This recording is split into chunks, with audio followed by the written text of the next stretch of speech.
You are now listening to 1 Timothy 4:13 Project with the undershepherds of the Cathedral of Praise, Philippines, Pastor David E. Sumrall and Sister Beverley Sumrall with Pastora Alisha Sumrall-Lozano.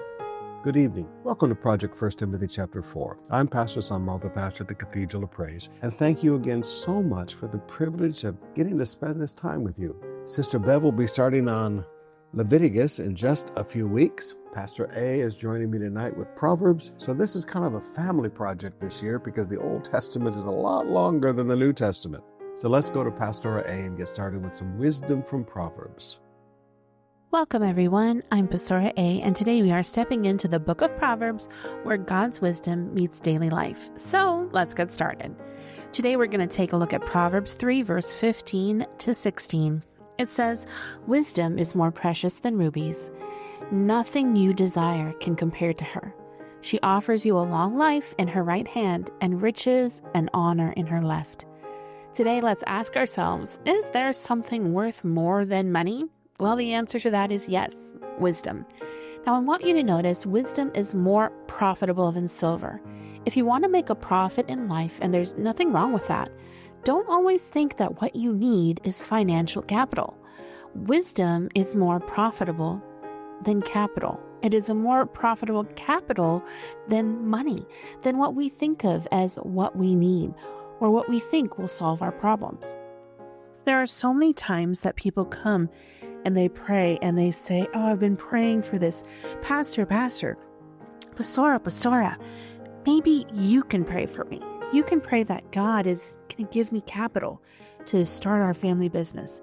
And then we go through and we'll start praying for wisdom. Lord, bless them. Give them wisdom, Lord. And in the prayer, no, Pastora. What we need is money. What I say is no. What you need is capital. And capital is not always finances. Quit looking to money as the answer to all your capital requirements and recognize that wisdom is far, far more profitable than money. You say, but where am I going to get this wisdom, Pastora A? Well, the respect of God is the beginning of all wisdom, right? We started that in the beginning of our journey this year in Proverbs chapter 1. We saw that the purpose of the writing of Proverbs and why we read it and why we study it is to attain wisdom. So how then do we gain wisdom? Read the book of Proverbs.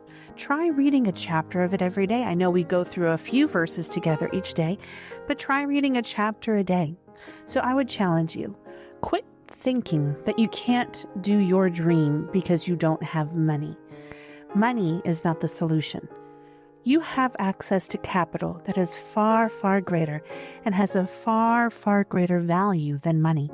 You have access to wisdom, not earthly wisdom, but good, godly wisdom.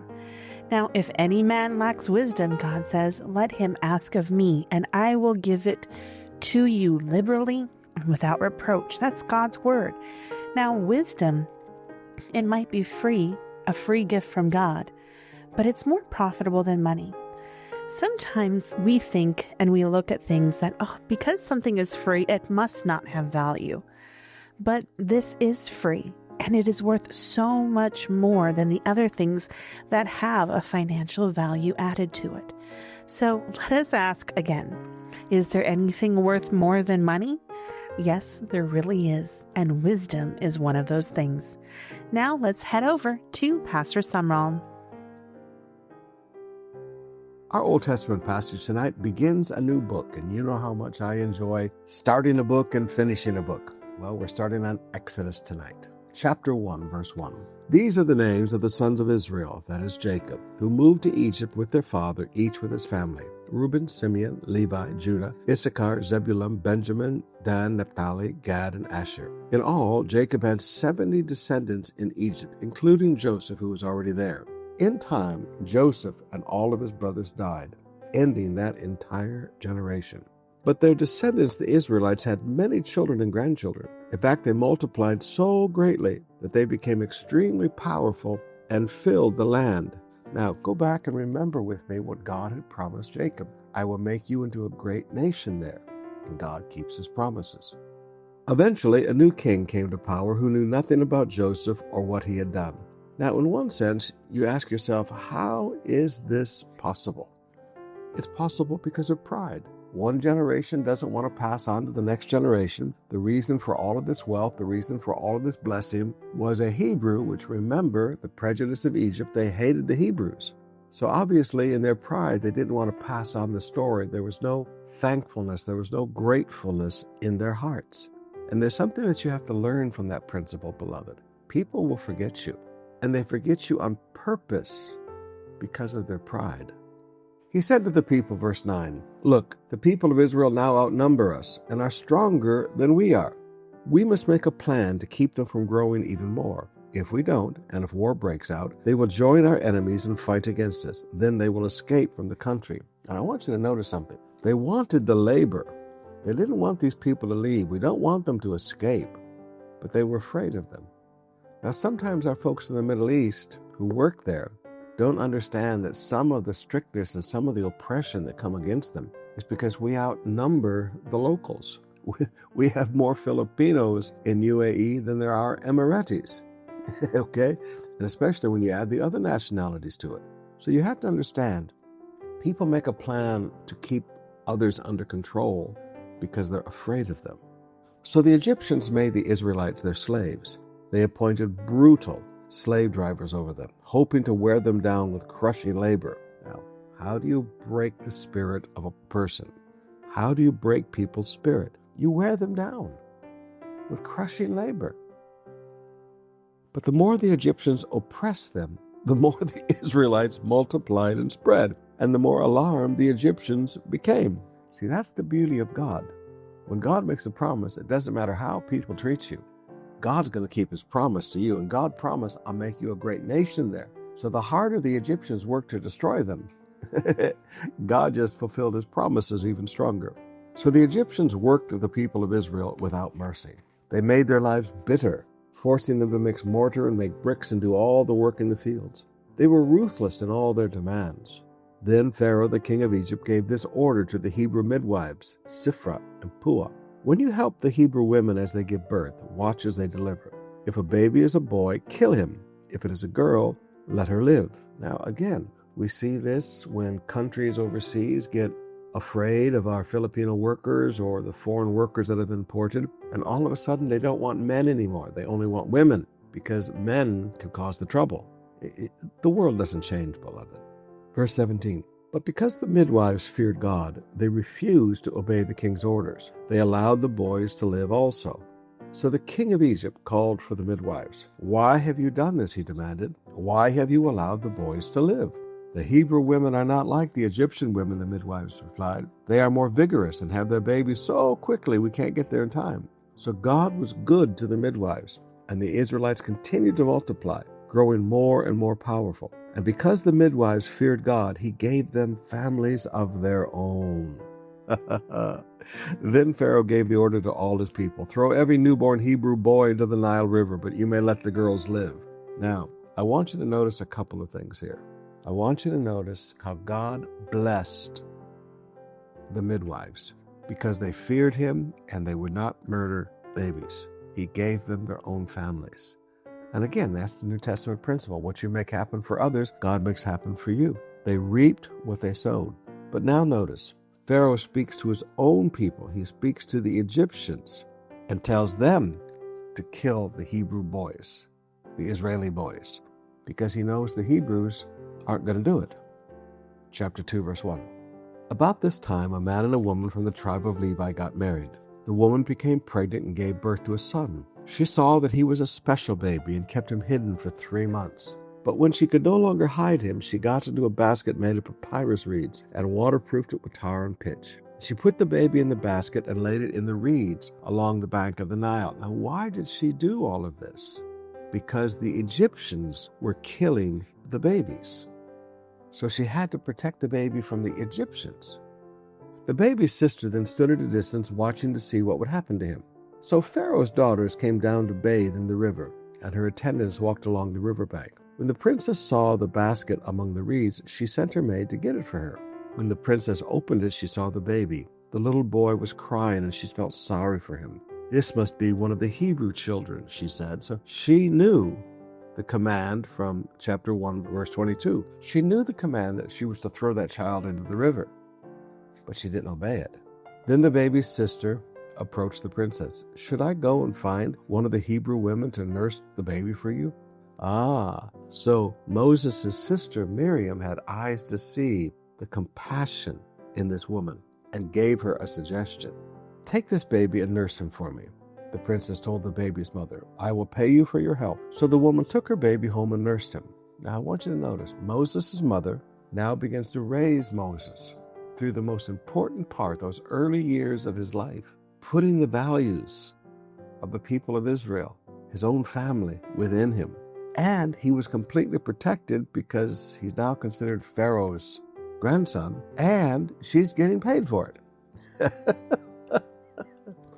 God has a wonderful sense of humor. Later, when the boy was older, the mother brought him back to Pharaoh's daughter, who adopted him as her own son. So Moses becomes the grandson of Pharaoh.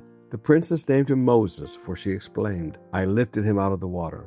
Many years later, when Moses had grown up, he went out to visit his own people. And notice, because he'd been raised by his mother, and because the princess never tried to hide his background from him, he understood his own people. Sometimes parents hide adoption from their children, and then their kids get into their teenage years, or maybe sometimes into their adult years, and they find out they're adopted, and their whole life is shaken up. Sometimes you need to learn to raise your children in truth. From the time Pastora A was born, we raised her understanding she was adopted and what that meant, and that she was born out of our love. It doesn't mean that the child is second class. I said, "You were chosen, sweetheart." So Moses understood his adoption. He went out to visit his own people, the Hebrews, and saw how hard they were forced to work. During his visit, he saw an Egyptian beating one of his fellow Hebrews.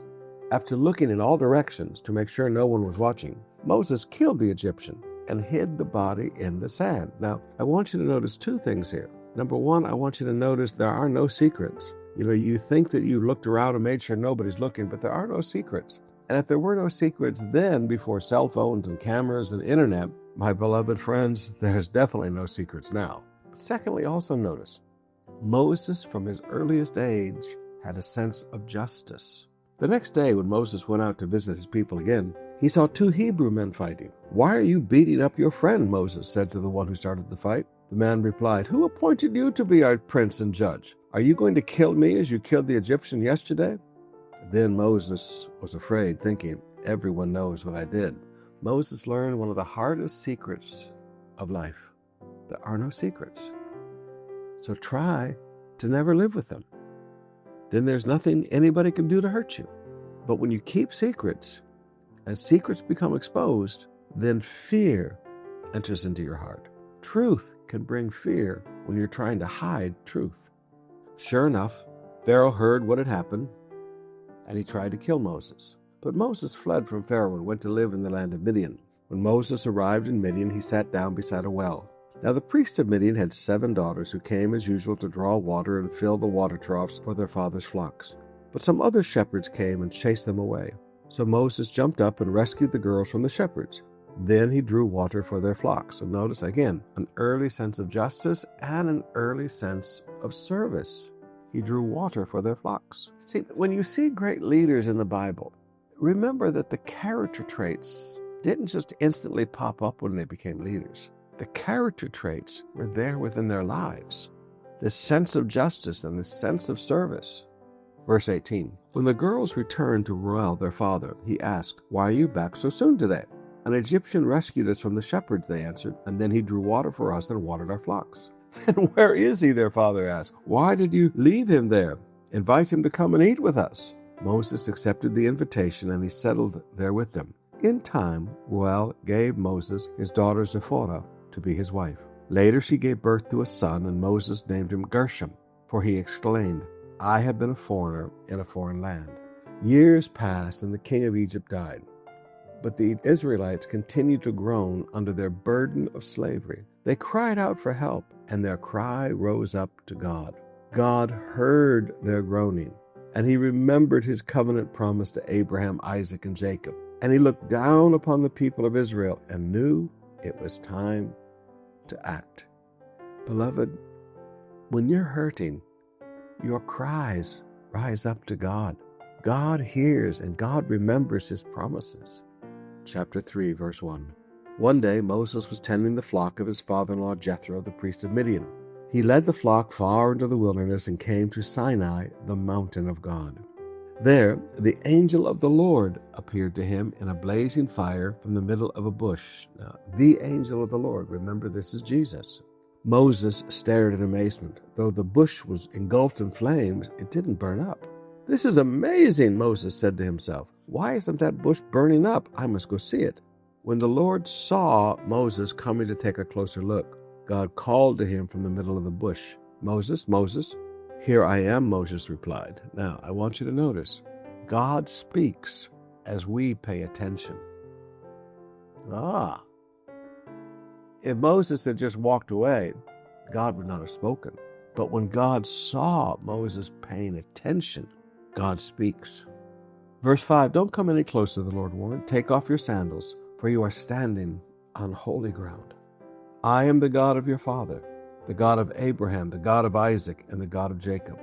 When Moses heard this, he covered his face because he was afraid to look at God. Then the Lord told him, "I have certainly seen the oppression of my people in Egypt. I have heard their cries of distress because of their harsh slave drivers. Yes, I am aware of their suffering. So I have come down to rescue them from the power of the Egyptians and lead them out of Egypt into their own fertile and spacious land. It is a land flowing with milk and honey, the land where the Canaanites, Hittites, Amorites, Pezerites, Hivites, and Jebusites now live." Now look at what God says here. I've seen the oppression. I've heard their cries. I'm aware of their suffering. Another translation says, I know their suffering. God said, now I've come down to help. I love that. I absolutely love that. Talk about a sermon. God knows what's going on in your life, beloved. And he says, I've come down to help. Wow. Verse 9, "Look, the cry of the people of Israel has reached me, and I have seen how harshly the Egyptians have abused them. Now go, I am sending you to Pharaoh. You must lead my people Israel out of Egypt." Now look at this. Because God sees the oppression of people, hears their cry of distress, aware of their suffering, and he's come down to help, what does he do? He sends a man. Now this is one of the most humbling things for us as preachers. There came a day when God saw the hurt of our people, and he came and took a 23-year-old young boy and a 22-year-old young lady, and he brought them from the other side of the world. When God wants to help his people, he sends a man. Now, some of you young people, God has a call on your life. And there's people someplace out there in the world, maybe in our own city, maybe in our own country, maybe in another part of the world, that are hurting and crying out to God. And God wants to help them. And he's going to help them by sending you. As unworthy and as incapable as you feel, God helps by sending a man. But Moses protested to God, "Who am I to appear before Pharaoh? Who am I to lead the people of Israel out of Egypt?" And God answered, "I will be with you." God said, "You want to know who you are? Abraham, you are a man that I am with." And young people, there's a whole new generation that God is calling. And you need to realize you may not be worth anything in anybody else's eyes, including your own. But the thing that makes you capable of doing what God has called you to do to help his people is that God is with you. "Who am I?" Moses said. God answered, "You're a man that I am with. And this will be your sign that I am the one who sent you. When you have brought the people out of Egypt, you will worship God at this very mountain." Now notice, that is not the goal, that is the sign. There is a difference. There is a difference. Never confuse the sign with the goal. But Moses protested. "If I go to the people of Israel and tell them, 'The God of your ancestors has sent me,' they will ask me, 'What is his name?' Then what should I tell them?" God replied to Moses, "I am who I am. Say this to the people of Israel, 'I am has sent me to you.'" God also said to Moses, "Say to this people of Israel, 'Yahweh, the God of your ancestors, the God of Abraham, the God of Isaac, and the God of Jacob, has sent me to you. This is my eternal name, my name to remember for all generations." So Yahweh is God's eternal name. Verse 16, Now go and call together all the elders of Israel. Tell them Yahweh, the God of your ancestors, the God of Abraham, Isaac, and Jacob, has appeared to me, and he told me, I have been watching closely, and I see how the Egyptians are treating you. Again, notice, God observes. Everything people do to us in life, God sees. I have promised to rescue you from your oppression of Egypt. I will lead you to a land flowing with milk and honey, the land where the Canaanites, the Hittites, the Amorites, the Perizzites, the Hivites, and the Jebusites now live. The elders of Israel will accept your message. God knows. Then you and the elders must go to the king of Egypt and tell him, the Lord, the God of the Hebrews, has met with us. So please, let us take a 3-day journey into the wilderness to offer sacrifices to the Lord our God. Leadership must stand together. Leadership can't stand back and just say, well, Moses, you go do this. Verse 19, but I know, God knows, but I know that the king of Egypt will not let you go unless a mighty hand forces him. So I will raise my hand and strike the Egyptians, performing all kinds of miracles among them. Then at last he will let you go. And I will cause the Egyptians to look favorably on you. They will give you gifts when you go out, so that you will not leave empty-handed. Every Israelite woman will ask for articles of silver and gold and fine clothing from her Egyptian neighbors and from the foreign women in their houses. You will dress your sons and daughters with these, stripping the Egyptians of their wealth. Now, I want you to notice from the very beginning, God said this is not going to be easy. This is going to be difficult. But he said also, let me tell you how it will end. Now, sometimes God tells us the end of the story so that we're not too discouraged when we're going through the hard times getting to the end of the story. That's a beautiful truth in itself. So he promises this is how it's going to end. It's not going to be easy. There's some rough days ahead, but this is how it's going to end. Father, let your hand rest upon your people today. And Lord, every time we read, you're not a God watching us from a distance. You see. You observe everything that happens to us. You care. You feel our hurts, and you come to help us. Father, may your people never, ever, ever question your love. May your people never, ever question your care for them. In Jesus' name. Good night, beloved. God bless you. Have a beautiful night's rest because God gives sleep to his beloved, and we'll see you again tomorrow night.